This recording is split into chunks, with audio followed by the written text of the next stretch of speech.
Praise the lord.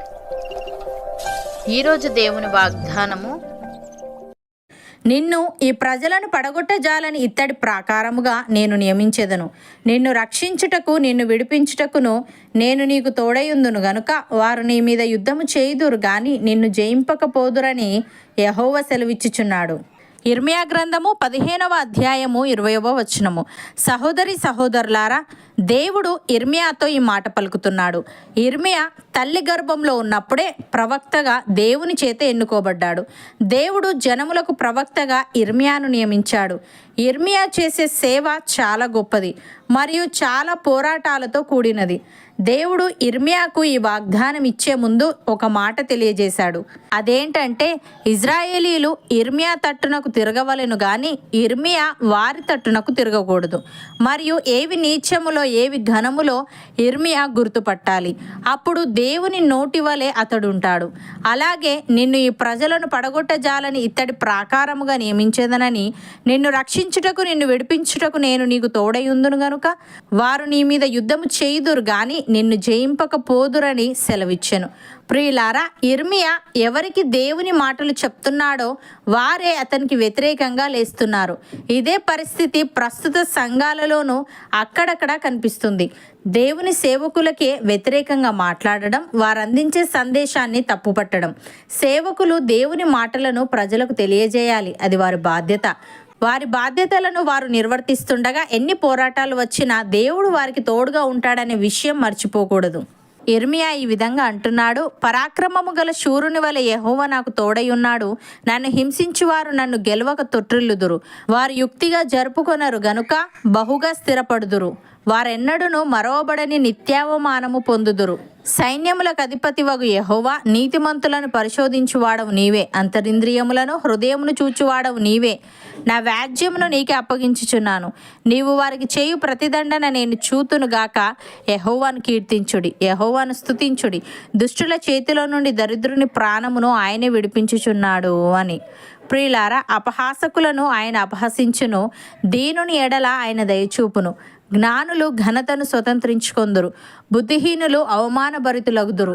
అపోస్తలుడైన పౌలు ఈ విధంగా అంటున్నాడు: దేవుని ప్రేమించు వారికి, అనగా ఆయన సంకల్పము చొప్పున పిలువబడిన వారికి మేలు కలుగుటకై సమస్తమును సమకూడి జరుగుచున్నవని ఎరుగుదుము. ఎందుకనగా తన కుమారుడు అనేక సహోదరులలో జ్యేష్ఠుడగునట్లు దేవుడు ఎవరిని ముందు ఎరిగెనో వారు తన కుమారునితో సారూప్యము గలవారగుటకు వారిని ముందుగా నిర్ణయించెను. మరియు ఎవరిని ముందుగా నిర్ణయించెనో వారిని పిలిచెను, ఎవరిని పిలిచెనో వారిని నీతిమంతులుగా తీర్చెను, ఎవరిని నీతిమంతులుగా తీర్చెనో వారిని మహిమపరచెను. ఇట్లుండగా ఏమందము? దేవుడు మన పక్షమున నుండగా మనకు విరోధి ఎవడు?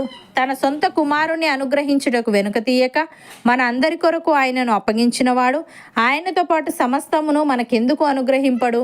దేవుని చేత ఏర్పరచబడిన వారి మీద నేరము మోపువాడెవడు? నీతిమంతులుగా తీర్చువాడు దేవుడే. శిక్ష విధించువాడెవడు? చనిపోయిన క్రీస్తు యేసే. అంతేకాదు, మృతులలో నుండి లేచినవాడును, దేవుని కుడిపార్శ్వమున ఉన్నవాడును, మన కొరకు విజ్ఞాపనము కూడా చేయువాడును ఆయనే అని.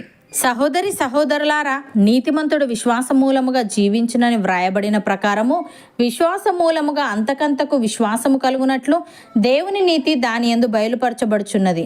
ఎందుకనగా దేవుని గూర్చి తెలియశక్యమైనదేదో అది వారి మధ్య విషదమై ఉన్నది. దేవుడు అది వారికి విషదపరచెను.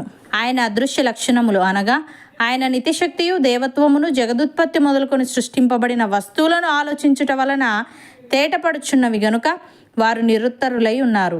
మరియు వారు దేవుణ్ణి ఎరిగి ఆయనను దేవునిగా మహిమపరచలేదు, కృతజ్ఞతాస్థుతులు చెల్లింపను లేదు గాని తమ వాదముల యందు వ్యర్థులైరి.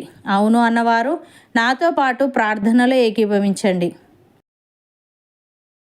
పరిశుద్ధుడా, ప్రేమగల తండ్రి, నిన్ను రక్షించుటకును నిన్ను విడిపించుటకును నేను నీకు తోడయుందునని, వారు నీ మీద యుద్ధము చేయుదురు గాని నిన్ను జయింపకపోదురని సెలవిచ్చావు.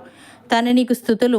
దేవా, నీవు మాకిచ్చిన ప్రతి బాధ్యతను చక్కగా నిర్వర్తిస్తూ నీ తోడు కలిగి జీవించే వారముగా ఉండుటకు సహాయము దయచేయమని నిన్ను ప్రేమించు వారికి అనగా నీ సంకల్పము చొప్పున పిలువబడిన వారికి మేలు కలుగుటకై సమస్తమును సమకూడి జరుగుచున్నవని ఎరుగుదుము గనుక మేము నీ యందు విశ్వాసముంచి నిన్ను కీర్తించే వారముగా స్తుతించే వారముగా ఉండుటకు కృపచూపమని అనేకులకు ఆశీర్వాదకరముగా మాదిరికరముగా మాలో ప్రతి ఒక్కరి జీవితాన్ని నీవే మార్చమని యేసుక్రీస్తు నామమున ప్రార్థిస్తున్నాము తండ్రి.